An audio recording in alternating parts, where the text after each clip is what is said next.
Most of us have only ever caught a bird's eye view of the snow-covered south end of Greenland from the airplane window on a transatlantic flight, or seen pictures of its breathtaking glaciers. But US President Donald Trump has put the Arctic island back on the map. And I also have a message tonight for the incredible people of Greenland. We strongly support your right to determine your own future. And if you choose, we welcome you into the United States of America. We need Greenland for... He wants it, and he's not ruled out getting it by force. But we need it really for international world security. And I think we're going to get it. One way or the other, we're going to get it. We will keep you safe. We will make you rich, and together we will take Greenland to heights like you have never thought possible before. In this special episode of the Reuters World News podcast, we'll visit Greenland, the autonomous territory which is a part of Denmark. Look at its strategic potential in Arctic defense, and of course, its vast treasure trove of natural resources. Plus, what Greenland's upcoming election could mean for its future and its independence movement. I'm your host, Gail Isa.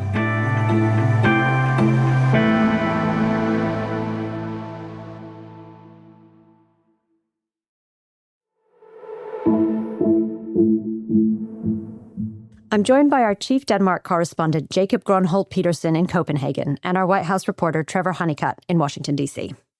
Jacob, Trevor, thank you so much for joining us today. It's a pleasure. Thank you. Trevor, have you ever been to Greenland? I have not. It's on my list. Jacob, I think that makes you the only person I know who's ever been to Greenland. You're just back from a 2-week trip to its capital, Nuuk. Can you paint a picture for our listeners? What is Greenland like? Absolutely, yeah. So this was my third visit to Greenland. It was actually my first during winter time, which was cold. I think it was like minus 15, 20 degrees when we got there. It was a very dramatic coastline with lots of dramatic cliffs and landscapes and very deep fjords, lots of glaciers that you fly over going into Nuuk. So you have these fjords filled with icebergs and lots of drift ice during the winter. So it's really quite spectacular. And it just keeps getting better and better, especially because of the people. I mean, they're so friendly, so warm. They love to have a laugh. The main language is the Inuit language. But then, it's been a Danish territory for over 300 years, and almost everyone speaks and understands Danish. So for me, as a native Dane, it's a strange and interesting place to visit. You come to this very different country, very different culture, but then everyone speaks your language, and you pay in Danish currency, and in the supermarket you buy the same products as you do in Denmark. 95% of Greenland's exports from the fisheries. And then there's the tourism industry, which is still small, but it's growing very rapidly, which is very much seen in all the main towns with new hotels and new airports being built. Trevor, we heard President Donald Trump give Greenland a headline in his recent marathon speech to Congress. This isn't the first time he's talked about snapping up Greenland, famously making an offer to buy it during his first term. Can you give us a sense of the administration's thinking here? Is he serious? Well, he is. I mean, I think aides who've been around Trump for a while know that when he has an obsession, it tends to be something that reappears over and over again. Now at the same time, it's also worth noting that Trump has a tendency to float kind of fantastical ideas and then, not always necessarily follow through with implementing them. And this certainly fits in that bucket as well. But as far as strategically where the Trump administration is at, there is this kind of undercurrent of, I'm going to call it a kind of neo-imperialist streak in some of the policies that they pursue. And kind of all of these ideas come from this place of an idea that the United States needs to be in exploration mode, needs to be expanding, needs to be shoring up its defenses vis-a-vis China, needs to be acquiring the minerals that are needed for advanced technologies, and needs to be energy independent as well. And Greenland checks a lot of those boxes. Let's get into Arctic defense then.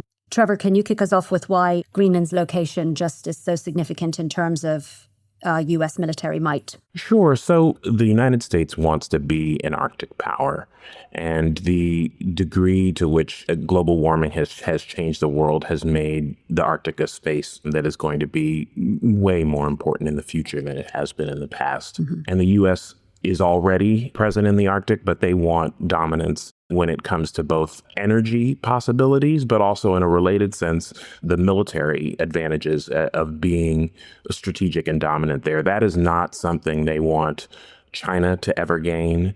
That's not something they want China to be able to partner with Russia, another Arctic power, in order to have a foothold there. And Jacob, does the US really need to snap up Greenland in order to get the kind of military leverage that it wants there? The short answer is no. The United States has, dating back to the 1950s, they entered a defense treaty with Denmark that essentially gave the United States unlimited powers to do what it wants militarily in Greenland. Since then, they've closed down all but one military base up in the north. But really, if they wanted to open more military bases, if they wanted to install radars on Greenland's east coast to see what's going down through the GI-UK gap between UK and Greenland, they could do this basically just by telling the Danish and Greenlandic governments. Now, we've recently seen Trump gravitating more towards Russian President Vladimir Putin's orbit. How does Greenland figure in countering Russian influence and, of course, on the global political stage as well? I think that, at this point, Greenland is not figured in a major way into the Trump administration's Russia policy, which is surprising, right? Mm-hmm. I think the main goal here is to try to make sure that there aren't new powers that get a foothold in the region. And I think a lot of the focus is actually on the possibility that China could work with Russia, or that China could, in a private sector capacity, come into Greenland and gain some advantage. Right. And we've seen in the past that the main U.S. concern in Greenland has really been Chinese activities there. So we've reported in the past years about how Washington has tried and successfully kept the Chinese out of Greenland in mining, in financing new airports that have been built, in research institutions. Of course, the buzzwords that we're all hearing nonstop now, critical minerals, rare earths. Greenland is sitting on top of a significant number of natural resources. Trevor, what is the US eyeing in Greenland, and how does that play into its economic security strategy? So this is a huge focus for Trump and for his national security advisor, Mike Waltz, is this concern about the availability of especially rare earth minerals that are needed for the semiconductor and other technology industries. And the administration is very concerned by China's increased weaponization of its dominance in the rare earth space, including its use and threat of export controls on some of these very rare earths. And so that has kind of dictated a policy where they are scouring far and wide in the world for new sources of stability and insurance when it comes to some of these minerals. And so Greenland has definitely fit into that strategy too, as this is one of the places, along with anywhere from Ukraine to space, where the United States is going to be looking to pull some of these rocks out of the ground. And Jacob, what exactly does Greenland have to offer here? Yeah, I mean, they pretty much have it all, to be honest. And the unique thing about Greenland is that its availability, many of these critical minerals and rare earths, graphite, copper, nickel, zinc, gold, iron, titanium, uranium, and many, many more, they're easily available, sitting right there, ready to mine. The problem is, of course, the lack of infrastructure. In Greenland, there are no roads between towns in Greenland. The climate is a big hindrance. In the northern part of Greenland, it's completely dark for at least 4 or 5 months of the year, and extremely cold. So you only have a window of a few months to do any real exploration. but they've been trying to get their mining industry going for a long time with little success. Or what you really need is some of the big companies and large, serious investor types to come in and say, okay, this is something we believe in. So currently there's a big investment gap to get some of the real big mining sites up and running. Now, especially in the south, there's 2 very large rare earth deposits, some of the biggest in the world. That's 2 of the projects that could be relevant for the United States. Okay, Jacob, now let's zoom in and hear from some of the Greenlandic people you met in Nuuk. What have they had to say about this revived U.S. interest in their island? Kim Kleist-Eriksen is an artist who carves these beautiful and very detailed sculptures of walrus tusk and walrus craniums. And he is he's very well known in Greenland, and I think he's the only artist of this kind. This is a very old art form that he's taken up and trying to revive, trying to bring it back. These are the last walrus tusks that my grandfather caught. He sees himself as a storyteller. He said there's very few sort of history books about the Inuit, what happened before colonization and before Greenland was really modernized. Kim Kleist-Eriksen is a symbol of this growing sense of pride in Inuit identity that is happening in Greenland right now, and which has been very much galvanized by the comments made by Trump. I mean, at first I thought it was a joke, but I could sense that he was serious about it. But what kind of man tries to buy a country in 2025? Who does that?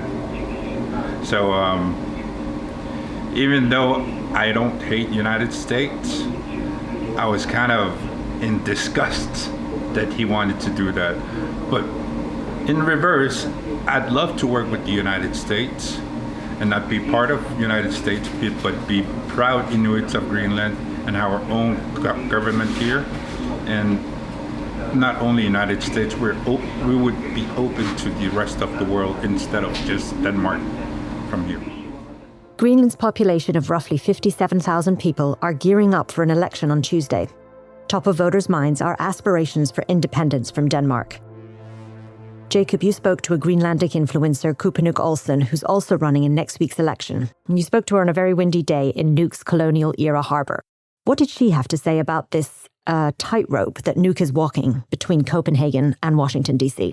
So Hunnicutt used to work as a mining engineer in Greenland's government. She's Greenland's biggest social media influencer.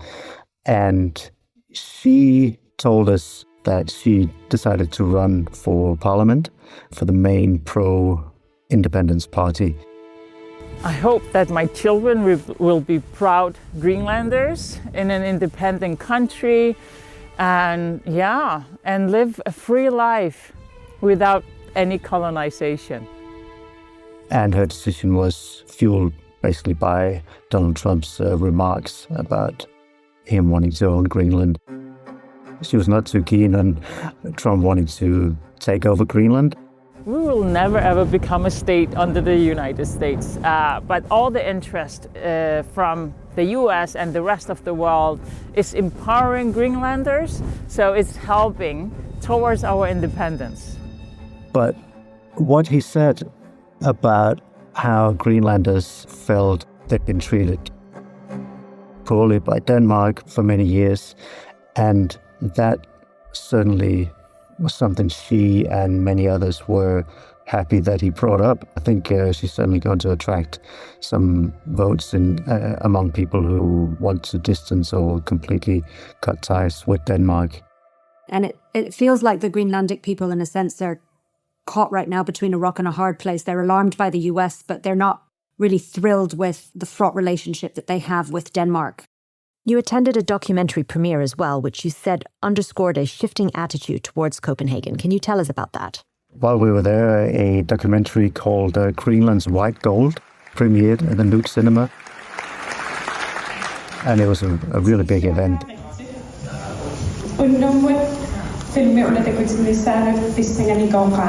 The whole government was there, and the political, business, cultural elite was there. And the documentary basically told the story of how Danish companies, including state-owned ones, had mined a very large cryolite deposit in the south of Greenland over many, many decades, and how they had brought all this back to Denmark, and without this benefiting the people of Greenland at all. And it made a real big impact. I saw people really upset, and some people were crying, and they said the whole narrative that Denmark has been telling us all these years about how they're a good colonizer and we should be happy that Denmark is supporting us economically, that's basically a lie. This documentary all of a sudden made Denmark the main villain in the election campaign, and even further galvanized the independence movement. Denmark's finance ministry has said it will look at the profit allegations made in the film as part of an ongoing historical investigation into relations with Greenland. The ministry said it had not reviewed the numbers presented in the film.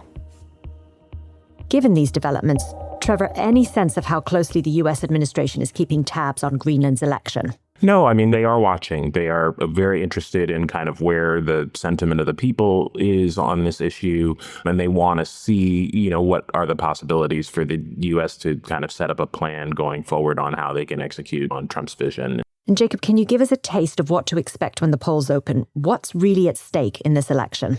One party, the Nalerak party, that wants to swiftly cut ties with Denmark, they are certainly making most noise at the moment. There are no opinion polls, so we don't know where it stands.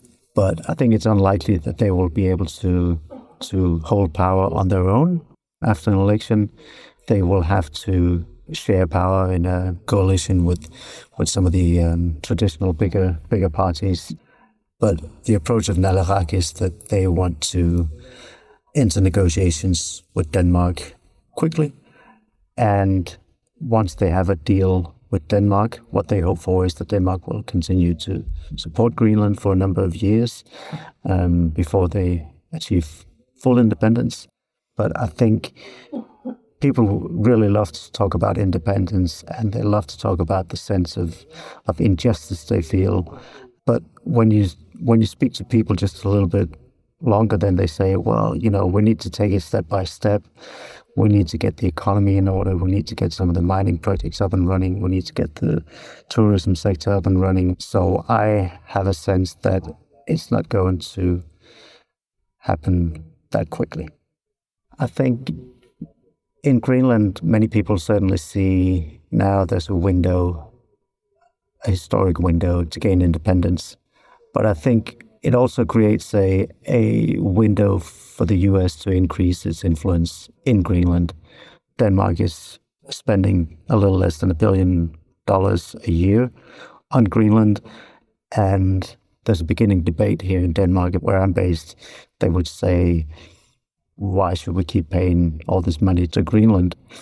On the political side, it's a bit more nuanced, I'd say. I think politicians have, ever since Trump renewed his interest in Greenland, they've realized that, this is serious. We could actually lose Greenland. But again, it has to, any sort of new arrangement, a free association pact, any sort of future links between Denmark and an independent Greenland would have to make economic sense for Denmark.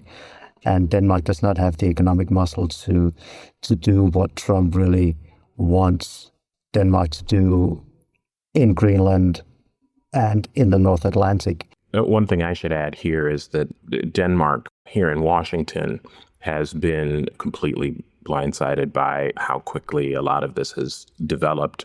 And so it's all hands on deck in terms of the Danish government to figure out how to solve this problem and keep its alliance with the United States strong at the same time. Yeah, it's certainly created a big crisis. When Trump floated the idea of buying Greenland back in 2019, it was perceived in Denmark and in Greenland mostly as a sort of a loose idea.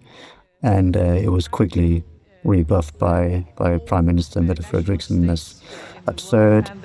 Greenland is today a part of the Kingdom of Denmark. It's part of our territory, and it's not for sale.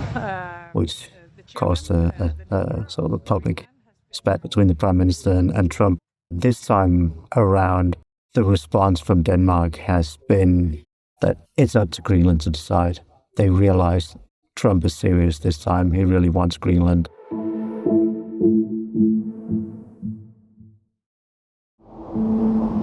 Thanks again to Trevor and Jacob for their time and expertise. Thank you also to producer Tom Little, who worked with Jacob to collect the audio and footage from their trip to Greenland. Reuters World News is produced by Kim Vanell, Sharon Reich-Garson, Jonah Green, David Spencer, Christopher Wald-Jasper, and me, Gail Issa. Our senior producers are Tara Oakes and Carmel Crimmins. Our executive producer is Leela de Kretzer. Musical composition and sound design for this episode are by Christopher Wald-Jasper and Josh Summer. We'll be back on Monday with our daily headline show. To make sure you never miss an episode, follow along on your favorite podcast player or download the Reuters app.